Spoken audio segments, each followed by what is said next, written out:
देखो जैसे क्या होता है, अगर मान लो हम कोई क्यूबिक पॉलिनोमियल लें, जैसे मान लो मैंने एक y equal to a x cube plus b x square plus c x plus d लिया, है ना। ये क्यूबिक फंक्शन है या क्यूबिक पॉलिनोमियल है। देखो क्या होता है, मैंने बताया था क्यूबिक इक्वेशन जहाँ जहाँ पर x एक्सिस को काटेगी उसके उतने ही रियल रूट्स होते हैं। ये बात मैंने आपको पहले कई बार बताई। कोई भी इक्वेशन जितने पॉइंट्स पर x एक्सिस को काटती है उसके उतने ही रूट्स होते हैं, है ना। देखो ध्यान दो, अब जैसे ये क्यूबिक इक्वेशन है, अब हम चाहते हैं कि अगर इसके 3 रूट्स हों, मतलब मान लो ये इक्वेशन बना लिया जाए a x cube b x square c x plus d बराबर 0। देखो इक्वेशन बना ली। अब हम चाहते हैं अगर इसके 3 रूट्स हों तो क्या होगा, अगर हम चाहते हैं इसके 3 रियल और डिफरेंट रूट्स हों, है ना।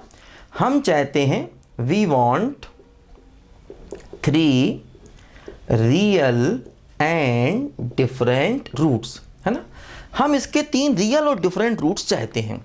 तो क्या होगा, इससे जो बनने वाला फंक्शन है उसका ग्राफ एक्स एक्सिस को 3 अलग अलग पॉइंट्स पर काटना चाहिए। देखो जैसे मान लो अगर हमने ये ग्राफ लिया तो अब देखो ये ग्राफ 3 अलग अलग पॉइंट्स पर काट रहा है, मतलब इस इक्वेशन के 3 रियल रूट्स हो गए। या ग्राफ ऐसा भी हो सकता है, देखो ग्राफ ऐसे भी हो सकता है, ये देखो ये, अब देखो ये ग्राफ भी 3 अलग अलग पॉइंट्स पर काट रहा है। इसका मतलब क्या हो गया, देखो 3 अलग अलग रूट्स हो गए, है ना।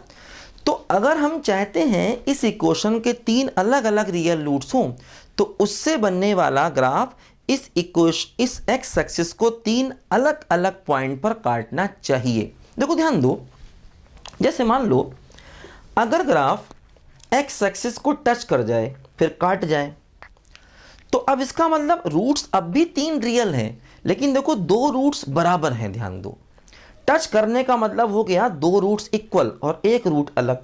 तो रूट्स अभी भी रियल तो हैं, लेकिन 2 रूट्स एक जैसे हैं, 1 रूट रियल है, अलग है। और ये केस हमें नहीं चाहिए। अगर 2 रूट्स एक जैसे हो गए ना तो वो देखने में 2 ही नॉर्मल दिखेंगे, क्योंकि m की 2 वैल्यू एक जैसी हो जाएंगी। और अगर m की 2 वैल्यू एक जैसी हो गई और एक वैल्यू अलग है तो हमें 2 ही नॉर्मल प्रैक्टिकली दिखाई पड़ेंगे, जो केस हमें नहीं चाहिए, है ना। मतलब हमें टच करने वाला केस नहीं चाहिए। अगर ग्राफ टच कर गया ना तब भी 2 इक्वल रूट्स हो गए, रूट्स अभी भी रियल हैं। देखो तीनों रूट्स यहाँ पर भी रियल हैं, है ना, लेकिन तीनों रूट्स यहाँ पर भी रियल हैं, लेकिन यहाँ पर 2 रूट्स बराबर हैं और 1 रूट अलग है, जो कि हमें नहीं चाहिए। हमें तीनों रूट्स डिफरेंट चाहिए। देखो अगर ग्राफ ऐसे करके जाए, टच भी करे काटे भी, देखो ऐसे टच भी करे काटे भी, इसका मतलब तीनों बराबर रूट्स, जो फिर हमें नहीं चाहिए।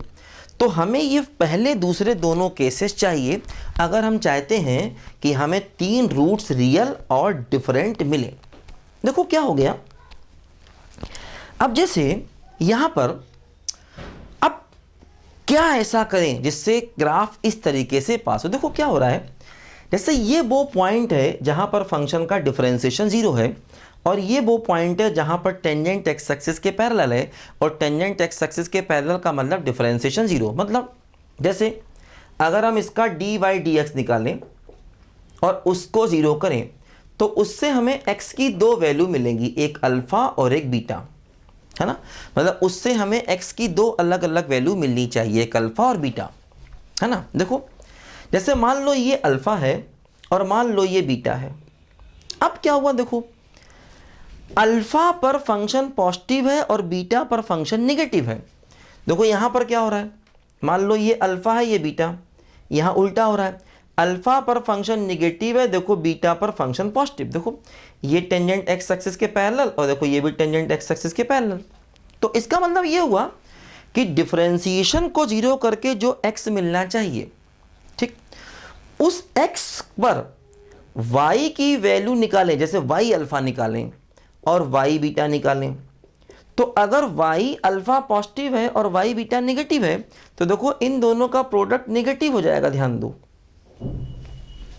है ना, क्योंकि देखो एक पॉइंट पर y पॉजिटिव है, एक पॉइंट पर y नेगेटिव है, तो उनका प्रोडक्ट नेगेटिव। इसी प्रकार देखो इसमें यहाँ पर y नेगेटिव, यहाँ पर y पॉजिटिव, तो इसका मतलब y alpha into y beta का प्रोडक्ट क्या हो जाएगा, नेगेटिव हो जाएगा, ध्यान दो। तो मतलब अल्फा बीटा क्या है? अल्फा बीटा वो पॉइंट्स हैं जहां पर डिफरेंशिएशन जीरो हो रहा है, जहां पर हमारी क्यूबिक का डिफरेंशिएशन जीरो हो रहा है, वो पॉइंट्स हैं अल्फा बीटा। तो कहने का मतलब ये है कि अगर हम चाहते हैं क्यूबिक के तीनों रूट्स रियल और डिफरेंट हों, तो पहले आप डिफरेंशिएशन को जीरो करिए, जो पॉइंट्स आते हैं डिफरेंशिएशन को जीरो करके जो x आता है, उन x पर पूरे y की वैल्यूज का प्रोडक्ट नेगेटिव होना चाहिए। चाहे ये केस लो चाहे ये केस, देखो यहाँ पर एक नेगेटिव एक पॉजिटिव, कुल मिला के प्रोडक्ट नेगेटिव। यहाँ पर देखो एक पॉजिटिव एक नेगेटिव, कुल मिला के प्रोडक्ट क्या हो गया? नेगेटिव। तो मतलब उन पॉइंट्स पर y की वैल्यूज का प्रोडक्ट नेगेटिव हो जाना चाहिए।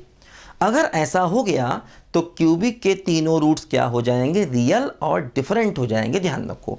तो इस कंडीशन को ध्यान में रखना है, इसका उसी अभी हम लोग तीन नॉर्मल वाले कॉन्सेप्ट में यूज करेंगे, क्योंकि हम चाहते हैं कि तीनों नॉर्मल रियल और डिफरेंट मिले।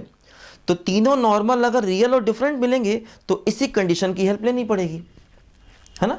अगर हम चाहते हैं कि तीनों नॉर्मल रियल और डिफरेंट मिले तो इसी कंडीशन की हमें हेल्प लेनी पड़ेगी कि डिफरेंशिएशन को जीरो करके x निकलेगा, x की उस वैल्यूज पर जो y आएगा उनका प्रोडक्ट क्या हो जाएगा? लेस देन जीरो हो जाएगा। लिखो जरा इसको पहले ध्यान से, और ये कॉन्सेप्ट इन जनरल कॉन्सेप्ट है, इसको वैसे भी याद रखना, क्योंकि क्यूबिक के हमने कितने सारे ग्राफ बनाए हैं, ध्यान दो, ठीक है।